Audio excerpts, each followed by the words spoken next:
नमस्कार, मैं हूं प्रतिमा पांडे और आप देख रहे हैं NP21 न्यूज। देश और दुनिया की तमाम छोटी बड़ी खबरों के साथ चलिए शुरुआत करते हैं खबरों का सिलसिला। आप अपनी एक पार्टी लेके चल रहे हैं, आखिर मौर्य वंश के कितना लोग हैं इस मतलब उत्तर प्रदेश में जिसको लेके आप लोग को मजबूत बनाएंगे? पहली बात तो ये कि बाबू सिंह की कोई पार्टी अगर होती तो समाजवादी पार्टी चुनाव नहीं लड़ते। पार्टी उन्होंने समाज को बांटने के लिए बनाई है, समाज को धोखा देने के लिए बनाई है, समाज के लोगों के आग में धूल झोंकने के लिए बनाई है। अगर वाकई में जहां चार पार्टी होती तो समाजवादी पार्टी चुनाव लड़ने का औचित्य क्या?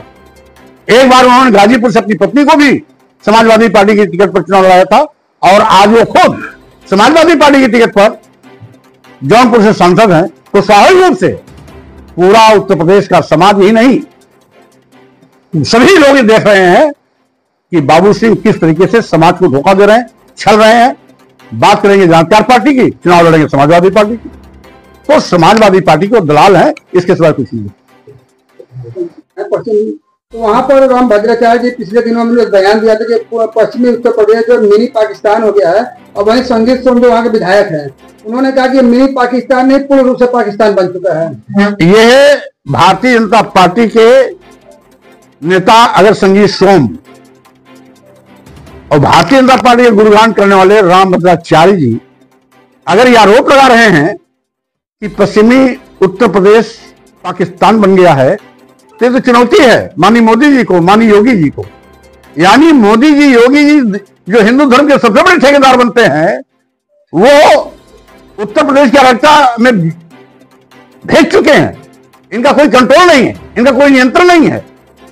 उन्होंने अपने प्रधानमंत्री और मुख्यमंत्री पर निशाना साधा है कि किस तरीके से आज अराजकता फैल रही है और इनका कहने का मतलब हिंदू पलायन कर रहा है। लेकिन मैं कहना चाहता हूं, जब हिंदू के नाम पर शेख चिल्ली बगाड़ने वाले लोग मुख्यमंत्री प्रधानमंत्री हैं तो हिंदू का पलायन कैसे?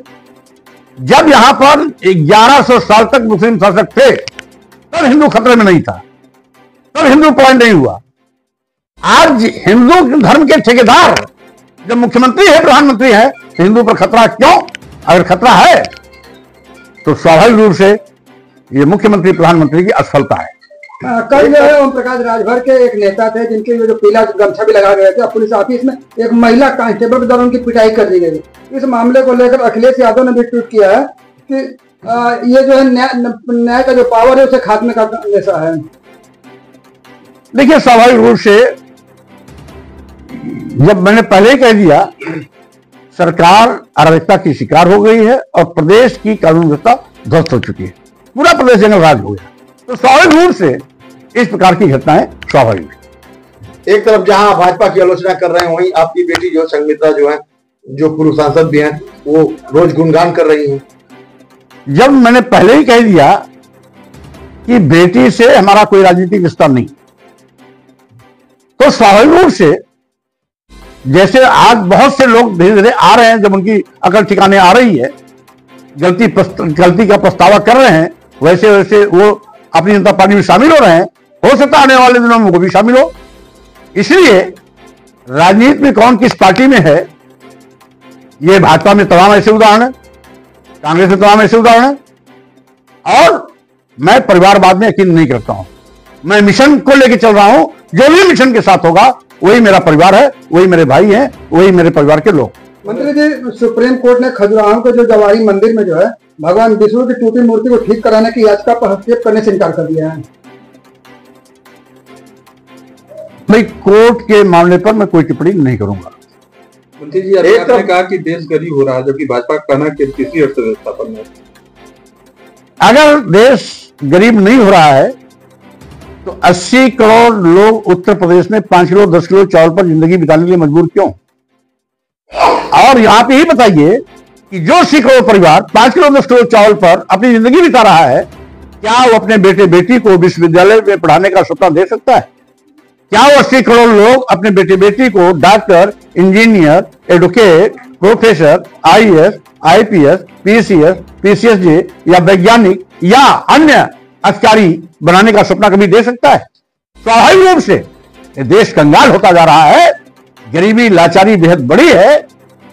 और इसलिए माननीय प्रधानमंत्री जी हो या माननीय मुख्यमंत्री जी, अपनी कमियों को छिपाने के लिए ही कभी कभी हिंदू मुस्लिम और मस्जिद मंदिर का चक्कर चलाते हैं। तो कभी छोटी छोटी बात लेकर के भाजपा के पास आज जनित तो कोई मुद्दे नहीं है। मुद्दा है कि प्रधानमंत्री की मां को गाली क्यों दिया।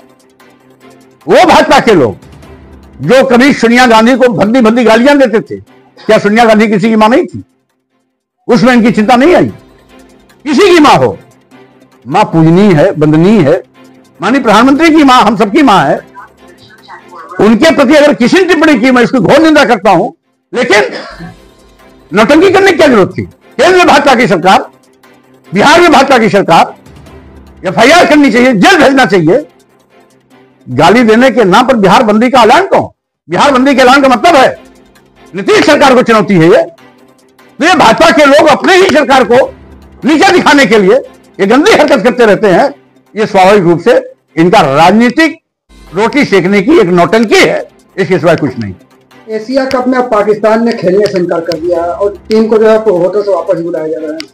अब पाकिस्तान ने खेलने से इनकार किया, थी पाकिस्तान का निर्णय, इस पर मेरे कोई टिप्पणी करने की आवश्यकता नहीं। क्योंकि जो कुछ दिन पहले जो पहलगाम की घटना के बाद जो है जो मामले आए थे उसको लेकर लोगों ने कहा था कि पाकिस्तान से संबंध नहीं रखने चाहिए। बहरहाल ये राजनयिक मामला है, इसलिए भारत पाकिस्तान के हमारे राजनयिक कार्य देखने वाले इसको निपटाएंगे।